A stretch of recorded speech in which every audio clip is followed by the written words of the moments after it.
What's up, guys? Welcome to episode 186 of Fresh Off the Mats here with the Jiu Jitsu Joes. What were you going to talk about Pokemon, you said? Bro, I was seeing these videos. There are people now purposely showing up to like Target and Walmart, wherever they sell these cards, and they'll just stand there and just destroy the cards. They don't even open the packs. They'll like go up to a pack. Yeah, and they'll just fucking crush them, dude. Yeah, I saw a guy doing that with I think it was baseball or football cards, because like some of those things like have a premium because they'll have like one of ones or one of fives and stuff. And there was literally a video of a guy at Target just sitting there, and like the guy's filming him, and he's just crimping and bending the cards and digging his nail. And it's like, bro, you're such a piece of shit, bro. Like, especially with Pokemon, like, bro, there are little kids that are gonna buy those packs, that are gonna spend their money, their $5 or $10, and like they're gonna open up packs that are bent and destroyed. Like, you're a fucking piece of shit, dude. I don't understand what the point of that is. Like, you're a dick. It's just people who are pricks. Like, that's it. It's like you are just a bad person. Yeah. You don't like your life, and so you just need a. Yeah. I saw a guy who was in his 40s. Like, this was a guy with salt and pepper hair, like an older guy that was doing this. These are like, teenagers just like being assholes or something. No, it is like, bro, older guys who are just salty about this is why we can't have nice things. This is literally why we can't have nice things. What's going to happen is, like, I guarantee Target and all that is going to start like locking them up. And keeping them safe. Or behind the behind the too much of an investment for people. And also the stores are going to be like, hey, we're buying these things and you're destroying our product that we bought. I don't understand why there's no repercussion of that. I don't understand why, like, what they call loss and prevention, like, doesn't just come and get you and be like, you're just like, if you went to the clothing section and started ripping T-shirts, like Gucci bags or something. Yeah, I mean, wouldn't you? What is that like? What would it fall under? Destruction of property? I don't know. What's the term of that? I would say it's destruction of property. Yeah, but what's the vandalism? Yeah, I would say it has to be a sense of vandalism. Yeah, bro, like you're if they took mugs and started smashing mugs on the ground, that's a destruction of property. I'm just thinking of like anything. If you took a person, like you started like crimping out, you know what they should do? Gucci purse or something, you fuck it up. If they bend a pack of cards, right, they should open up the cards, and if there's a $2,000 card, you get hit with grand, like a felony. What is it called? There's got to be a certain dollar amount. Holy shit. It should be based on whatever you pull in the pack of cards. The minimum is what the pack cost. It could be higher. If there's like a $3,000 card, jail, instant jail.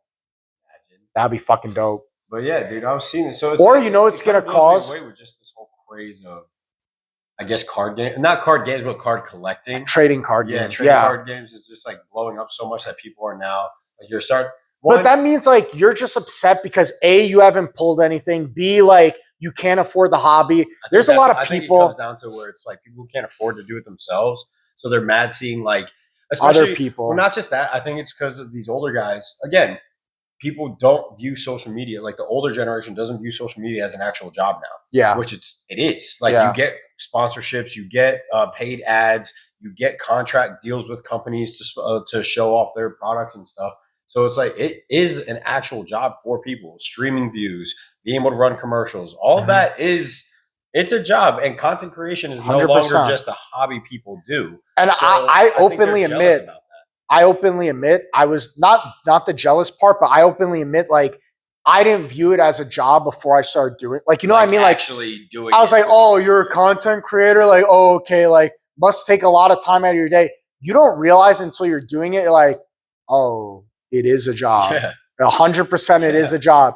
A job that's very fruitless in the beginning. Like, you got to put in a lot of hours. Like, I only just started making money in the last 2 months.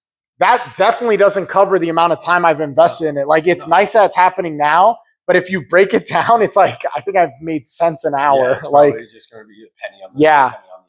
It's that's the thing that people don't think about that. And it's coming from like I would say blue collar guys a lot who are like, yeah, your job is hard, so it sucks. But then it's also people who I would say they're working 40, 50 hours a week and they can't afford that hobby, but they're seeing kids who know how to take advantage of social media to then be able to fund their project, to be able to fund forwardness and be able to just do what they want. It's evolution. It's just being able to adapt with the times and realize, like, okay, this wasn't an industry that was around 20, 30 years ago, but now it is. Yeah. It's the same thing. Like, people who were specialists in crafting horse and buggy carriages, when the automotive industry hit, they were probably like, "Oh, what the fuck? Like, we're not like they'll always need us." People are gonna want to still use horses. Like it's just. But now, who the fuck buys horse and buggy? The Amish.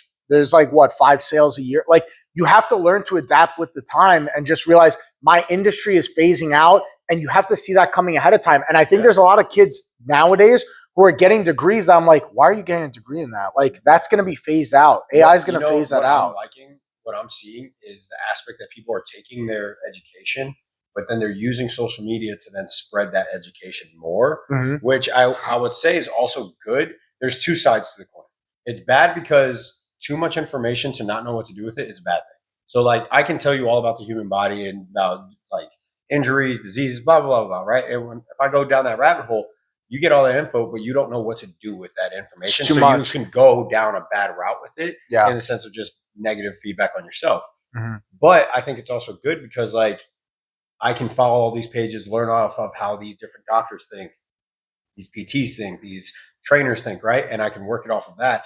And the cool part is like I'm seeing a lot of MDs and a lot of DPTs come out, and what they're doing is they're using their education, but they're making content at the same time. And their whole thing is they're combating the noise on social media. So like obviously you got to follow the right people, but because of it, it's like they're no longer also having to do their main job. You know what I mean? Like because they're a doctor. But they're spreading the word of like what they know, and they're supplementing their income with like the now social media is becoming their main thing. So it shows like but even if you're at the highest profession, you can replace it with social as long as you're putting things out there that maybe not replace it, because if you're a doctor, you're making like I mean, you're probably making good money. But like to replace that income with straight social, the people that are doing that are the ones that are like, I think it helps. I have millions of followers. Like there's a guy I follow, Dr. Mike. He travels. Is that the bald guy, the big muscular guy? That's another doctor. Mike, but he's a bodybuilder one. Mike is like an MD doctor. But you know what the problem is though? With not the problem because it's on you to filter, but like then you get plagued with like every doctor has an Instagram and a TikTok where they're telling you like you got to take apple cider vinegar. No, you don't take this. It almost causes this analysis paralysis because you don't know what information is solid to take in. And what happens if you take in some Tweedledee Tweedledum doctor and like you're following his advice, but he doesn't know his ass from his elbow. He's telling you to max out your lat pull downs all the time, and like you're tearing shit. When I like listening to some people. So like this Dr. Mike guy, I like him a lot because he is a doctor and he talks like one in the sense he was like, we practice medicine, and practicing medicine means like, I can't say anything for sure. He's like, the second you hear someone say, do this, this will happen. You will feel this, and taking this is going to be the best thing for you. He's like, that's utter bullshit. And they're selling you something. He's like, but when I look at it, I have to look at it and be like, okay, but why are you taking it? What reasons were you having it? Here's the benefits out of it. Has it been human randomized control studies? Oh, it hasn't? Okay. How has it been effective within the lab studies? When is it going to go into a lab study? So he looks at everything. And then at the end of it, he's still like, you still have to consult your personal doctor, see if it's the right move. And then if you test it out yourself, you then have to see it from a different lens of like, how does that affect it in the wide scan? So it's like, you can't be a doctor. He's not preaching. Yeah, he's not preaching. He's not sitting there selling you anything. Because he even admits it. He's like, I have millions of followers. If I wanted to go make money, 1% of my followers, I can go ahead and make my yearly salary in a month. He's like, that's it. He's like, I just sell whatever. I just sell you some supplement. Mr. Mike's, Dr. Mike's supplement. That's what he was saying. He's like, I can create my own and I'll make millions off my people. But he's like, that's just not ethical on my end. And that's it. So it's cool to see guys like that, because that's where I see, because it sucks because he is admitting he has to make such a sacrifice, and that kind of sucks in his end. But it's also good because it shows like he's not out there just trying to get your money. But also, like, what road does this take us down? Because like at some point, like, okay, every doctor, like if you're a doctor, right, and you go to medical school and you get your practice and you do, at some point not the requirement, but at some point the standard becomes, oh, well, how are your socials? Like, you know what I mean? Like you're a doctor going for, let's say you're a endocrinologist, but like at some point, like down the road over the years, like go work in a hospital. like it becomes like, okay, I'm going to be an endocrinologist, but I also have to keep my socials up to date, and I have to compete with the other social I don't think in that endocrinologists. type of field, maybe. So I can see it in personal training. Yeah. So in Like if you're a PT nowadays and you don't have a social media, you're not posting on it, like, are you hindered as a PT where it's like, okay, I'm a really good PT, but like I don't want to be on Instagram. Yeah. Like, you know what I mean? Like I would definitely say give that 5 years, 5 to 10 years, only because like but what if you're a really good PT, but you don't want to be on camera? I think Does it make you any less of a PT? No, it's not going to make you less, but what's going to happen? But people are going to be like, how are your socials before I hire It's you? going to be dependent on your target audience. Yeah. And then, so like for me, I work with a lot of older people. They're not like they're on social because it's fun. Yeah. They're not on social to look into like, is this verifiable? Yeah. But the new age, like if I go to a big box, I can see big box gyms like 5 to 10 years from now looking at someone and be like, show me your social media. Yeah. I want to see your following. Like, can you do something for me outside of just being a trainer? Yeah. Can we post on your social? And then that ends up being able to boost which that us. becomes so sketchy in Yeah, itself now you're because taking advantage of people's followings. well, that you not don't just know these that, your people. your personal social media becomes like the property of business. a company. Well, that's why a lot of like my sister, she has a separate page. Yeah. Now it's no longer like your personal page is a personal page. Yeah. But then you have your this is my public where I post what like a job or something can look at. So it's kind of it's rough because that's kind of sucks because there is no more. Not that there's no sense of privacy, but it's like you have to put yourself out there. Yeah. In a different sense. Like before it was like, here's my resume, you base me off of that, and then you get to know me when I work here. Now it's like I want to know everything about you before I even say yes to hire. I want to know what you watch on Netflix. That. Oh, you don't post anything on your stories. You have no post on you. Oh, you only post once a year. They're gonna be like, we know nothing about you. But this guy, I know everything about it. You know what I mean? It just looks better for them. And it becomes so tricky because like you're going down the slippery slope of like, bro, it's bullying is so much more aggressive now because when kids come home, they're still dealing with the bullying. Yeah, but the problem is that also translates to an adult. When you leave work, you want to leave work. You don't want to be looked at as like, oh my God, if I post this thing that I'm watching this on Netflix tonight, I don't want my boss the next morning to be like, why are you so tired? Yeah. Or why? Yeah.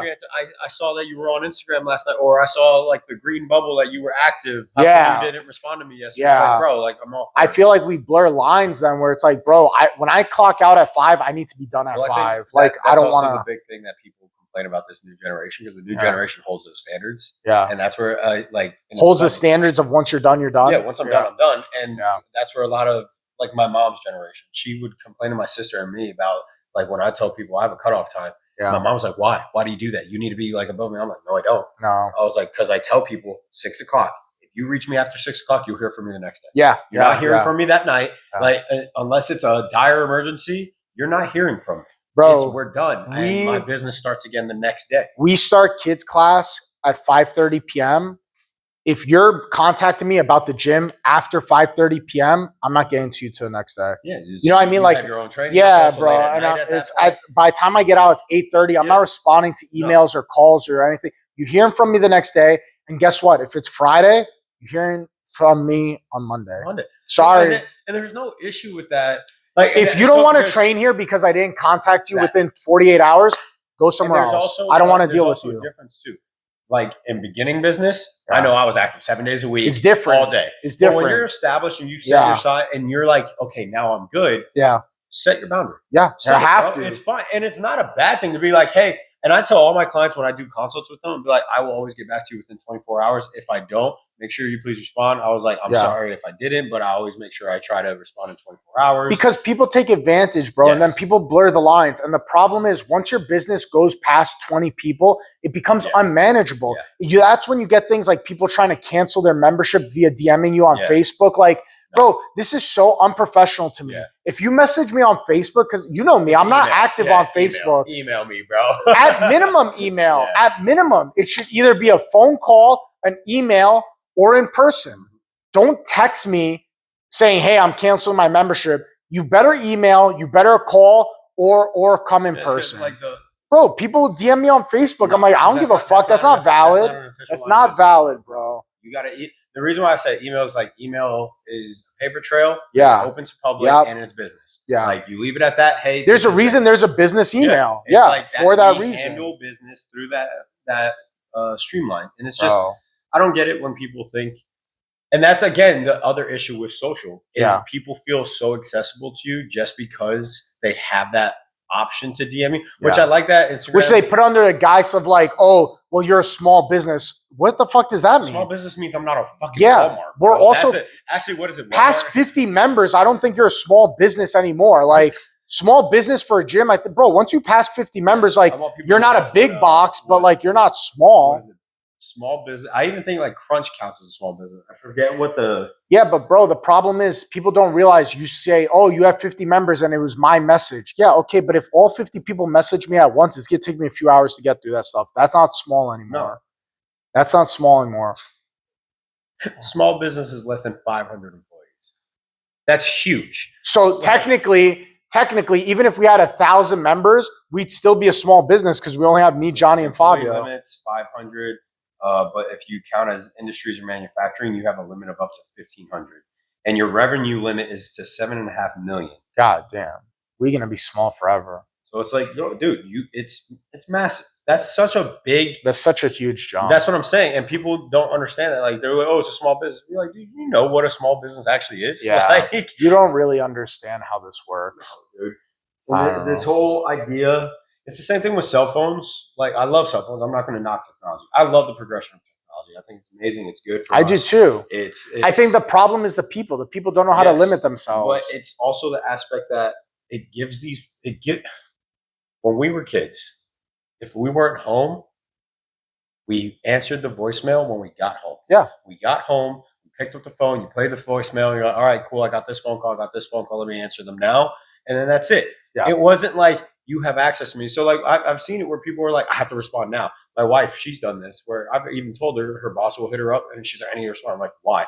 No. I'm like, it's Saturday. Yeah. And I was like, this is your time off. She goes, well, my boss texted me. I was like, if it was 20 years ago, she didn't have access to you. Yeah. Like that's it. If you were at the movies, she didn't hear from you until later. So this whole thing of just because we have a phone, I don't understand why people think that gives gives me the availability to do things. Yeah. It doesn't give you access to me. That's not how the phone fucking works. Sorry. It's not your unlimited ticket to, hey, I get to call and text you and you must respond to me when I want it. Like, that's so crazy. No, because people just don't respect the boundaries, bro. They just don't. And like, if I'm with the boys and Danielle and the boys, and we're doing something, I'm not answering your fucking phone call. I'm sorry. Like, I know that sucks. I know maybe it's emergency. I know it's like maybe the first of the month, but guess what? If you know that we require you to cancel your membership before the first of the month and you waited till the first of the month and the first of the month falls on a Saturday or Sunday, too bad, so sad, bro. It's also adult. Be an adult. Be an adult. Be responsible. Sorry. If anything, like set an alarm on your phone, do something, bro. Have it like I have it in my calendar if I know like there's dates I need to cancel something, like cancel today. Yeah. And I set an alarm. Hey, 5 p.m. or like 4 o'clock, cancel this membership. Like, sorry, if the first falls on a Saturday, you're not hearing from me till Monday on the 3rd. Sorry, that's not my problem. You should have planned better. That's it. You should have done it on the 31st on that Friday. I don't get it. It's simple task that I feel like people. It's like. So I'm notorious for this where sometimes I'll be rushing because I'll be late to something. Yeah. And it's like that feeling in traffic. Have you ever like been late and like everything in traffic pisses you off?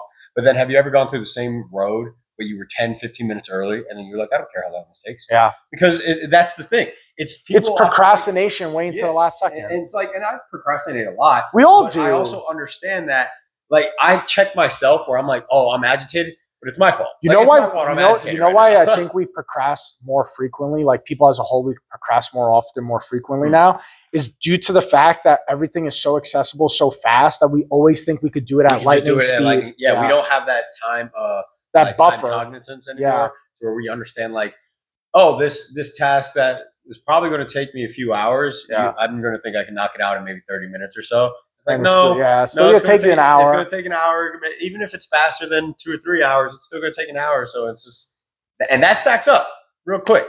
Just like how all of our episodes have been stacking up, bro. Yeah. So, make sure you don't procrastinate and you like, share, subscribe. Right now. You order like, share, subscribe. shirt or I don't know, you kiss your neighbor. Yeah, buy our merch.